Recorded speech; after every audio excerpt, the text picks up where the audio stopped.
So, eto na nga. Wala kaming malalakaran. Oo. Sunduin pa namin yung mga bata.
Drop off ko na inanay ko sa trabaho. Pauwi na ako ng bahay. Nagpark ako sa malayo kasi may mga semento sa harapan ng bahay namin ngayon. Kaya, ito rin yung naisip kong the best way na makakapasok ako ulit ako sa bahay.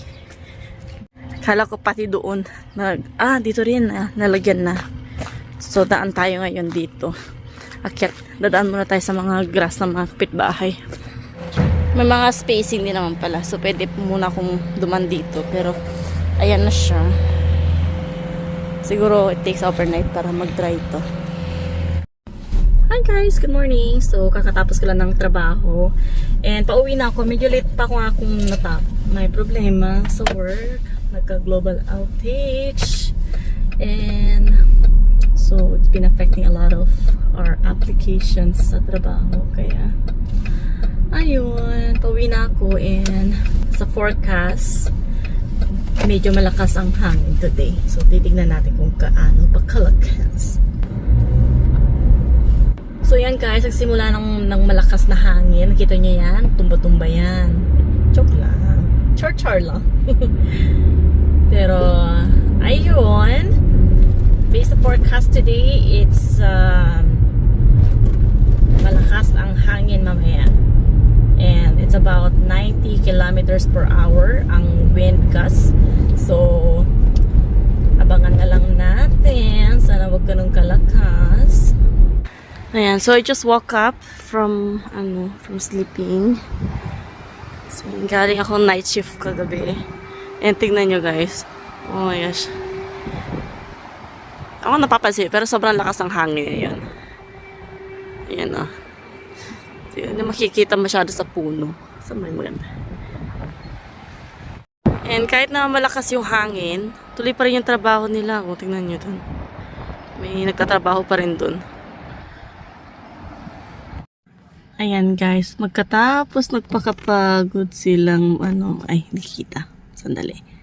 Ay, ano ba yan? Kadumi-dumi kasi ng ganyan na lang. O ayan ha. Pagkatapos nilang yung pagka nila yung mga pavement namin or yung sa sidewalk namin, yung sobra nila tinapon nila dyan. Tinapon nila, hindi lang dyan, dun din sa kabila. Ngayon sila ngayon nagpapakahirap maghati ng mga yan or like tanggalin niya mga yan dyan. Syempre malamang titigas talaga yan, diba? Ayan, papakahirap ngayon silang ganyan. Ba't kasi tinapon? Or like, bakit kasi dyan, pinagkumpul-kumpul. Day off ko pala. So, pupunta ako ng Costco muna. At, mamamalengke ako ng konti lang, ganyan. Ayan, andito ng aking nanay. Magtatrabaho na naman siya. Ano ba kasi mo? Ay, yan ma. Tingnan mo yung diba sabi ko nun na tinapon yung mga semento dyan. Ayan, dyan sila nagpapakahirap ngayon magtak-tak tsaka nanigas yung semento.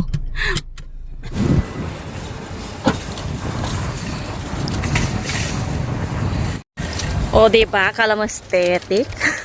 Gulo pala. Ito na po ang ating mga napamili today. Yan, nagdagdag lang tayo ng mga ibang ano. Tapos kasi may steak kami today.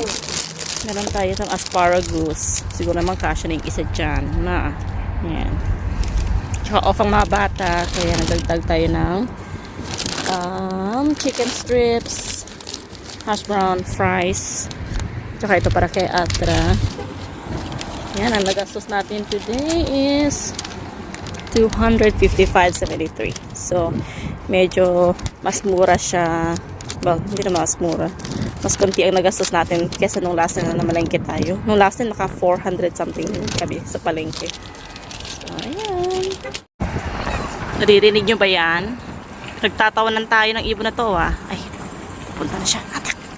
Ayan, kumuha tayo ng Charmaine kasi ito si Atra. Gusto talaga yung malambot, makapal.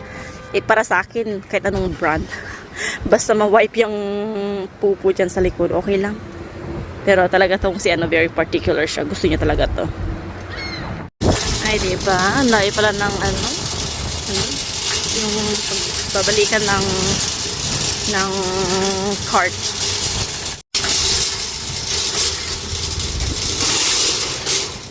Tayo bibili ngayon ng steak. Masarap dito.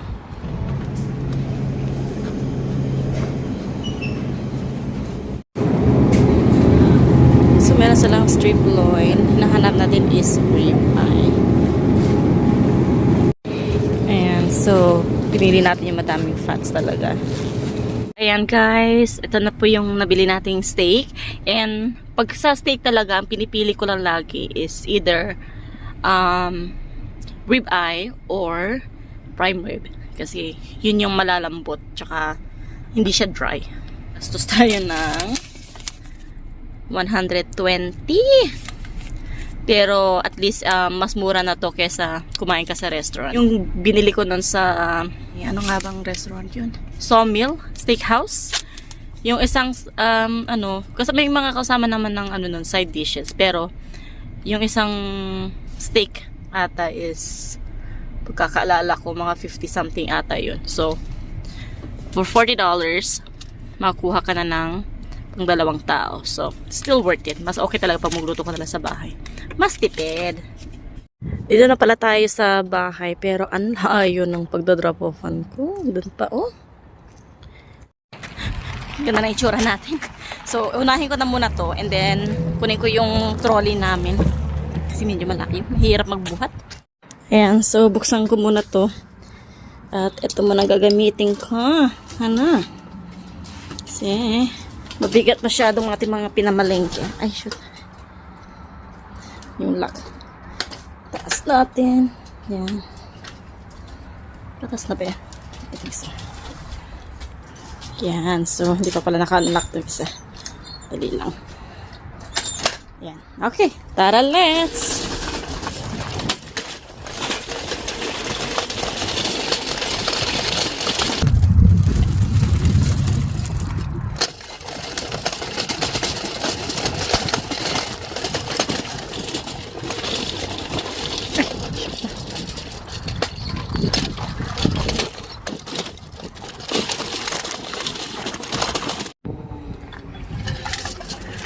O, diba? Nakatulong din. Buti na lang hindi natin to binalik nun. Kasi balak namin ibalik sana nun. Kasi medyo wala lang. May nagustuhan kaming iba. Pero, yan. Kinip namin.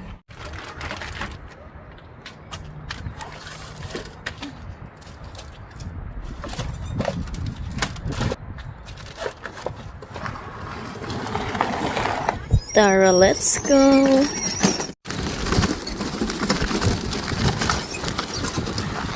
Oh my goodness. Yeah.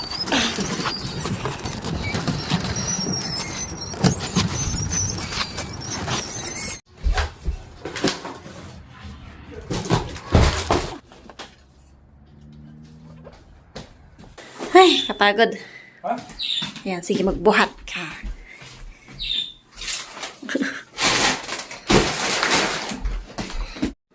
So, ito na lahat ng mga napalengke natin.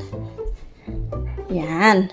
So, meron pa tayong pa-donuts, croissant, lettuce, not lettuce, green salads, ang ating espresso, kasi empty na ang ating coffee machine.